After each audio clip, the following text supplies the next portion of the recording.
Okay, so yeah, I'm manager of Our Lamb and Tower, which is a charity. We've set up two co-ops, Egni co-op, which I'm talking about today, and then Owl co-op. Owl co-op, I can sort of see our wind turbines out the window now, actually, and they're turning, so that's good news. And we're selling our power to cooperative community energy as well. So I'm sure Tom is pleased with that.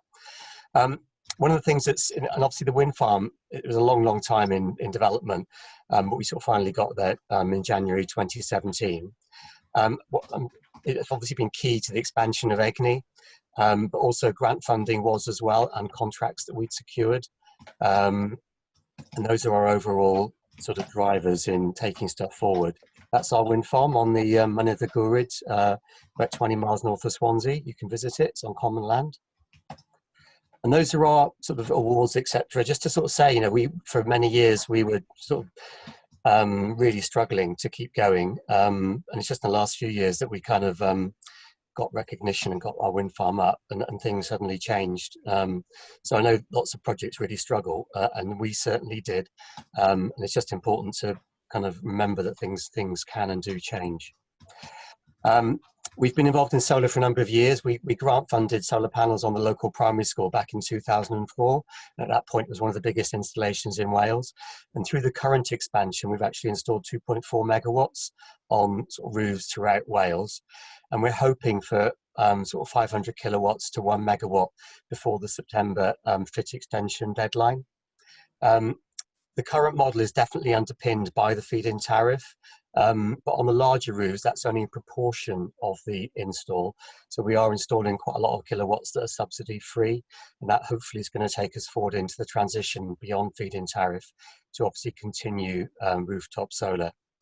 And that's how it's been funded. So 1.8 million share offer at 4%, and then a £2.1 million loan from the Development Bank of Wales, which is actually backed by Welsh Government money, who are really supportive of the community energy sector.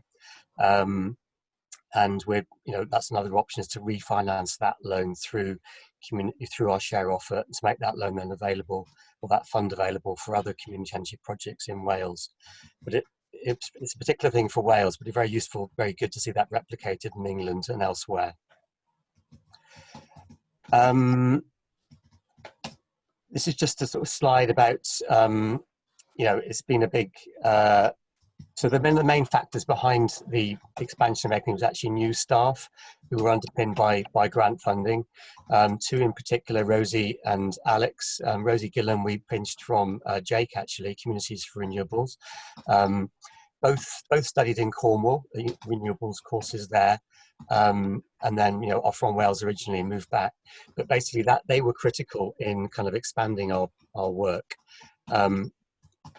I can't emphasize that enough, and I'd say if there are any funders on this call, really please look at that in sort of strengthening capacity within community energy organisations.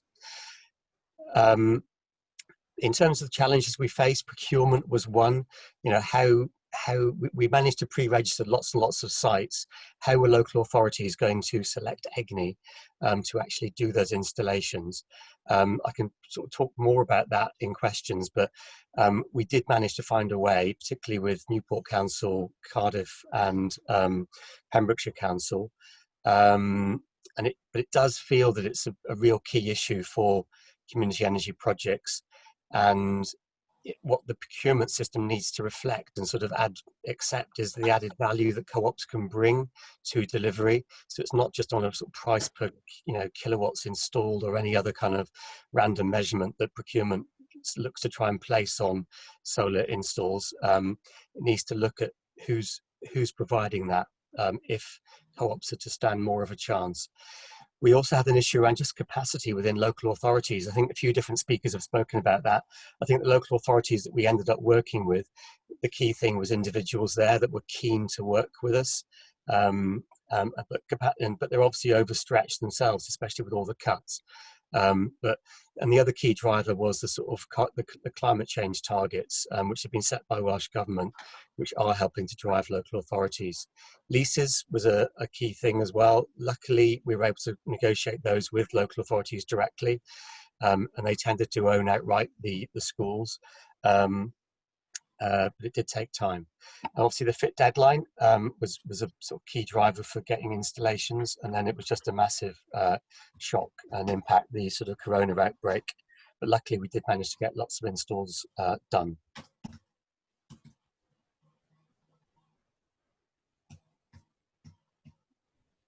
This is some of the educational work that we're doing with schools, which is obviously a key part of the project. And this is something we're going to be developing in future. One of the interesting things we've done is donate £500 of shares to all of the schools that are taking part. This builds on something we've already done with local community organisations in our area, including sort of food hubs. But with the schools as well, we just wanted to kind of develop sort of entrepreneurship ideas and help explain the co-op business model to them, as well as the sort of climate change impacts. And that's something we're looking to try and do in the future.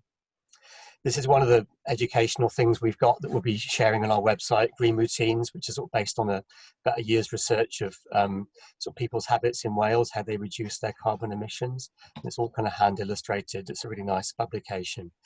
This is one of the portals that we're, just example of how schools can learn about the solar install. Obviously, there's loads of data, loads of interesting stuff that they can analyse from this Solar Edge portal.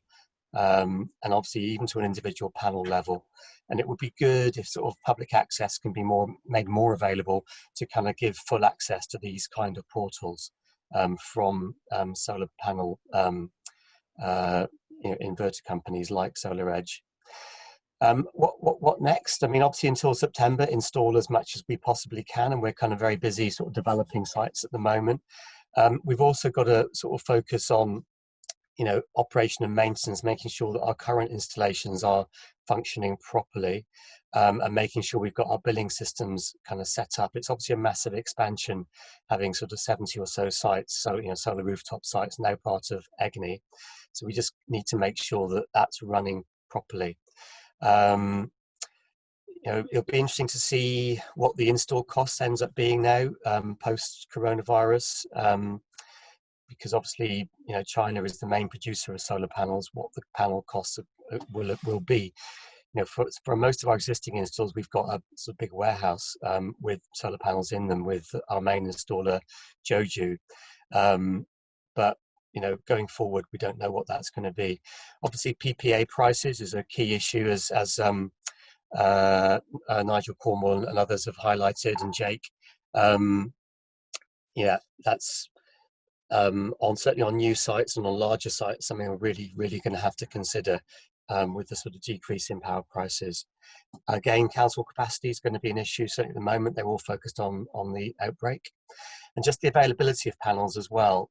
Just we're not sure, if we need to order more panels, new inverters, how available that's going to be in the UK.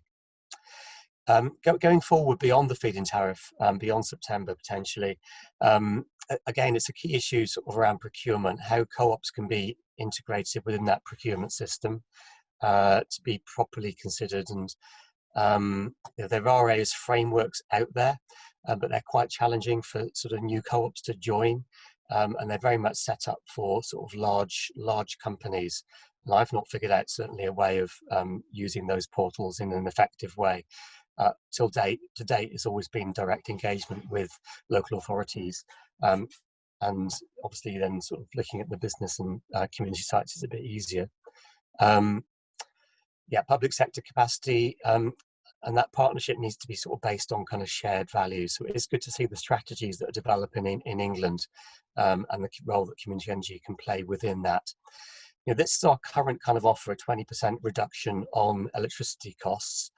But going forward, the key thing is that's going to need to be high on-site use, or kind of like driven by carbon reduction targets. So it's going to be difficult to install, for example, on most community buildings. Obviously really important for their community role, but in reality, they don't tend to use that much electricity. So the costs, per kilowatt to install on a small community centre in Pembrokeshire on a sort of slate roof are pretty high as compared to a large factory or a large comprehensive school.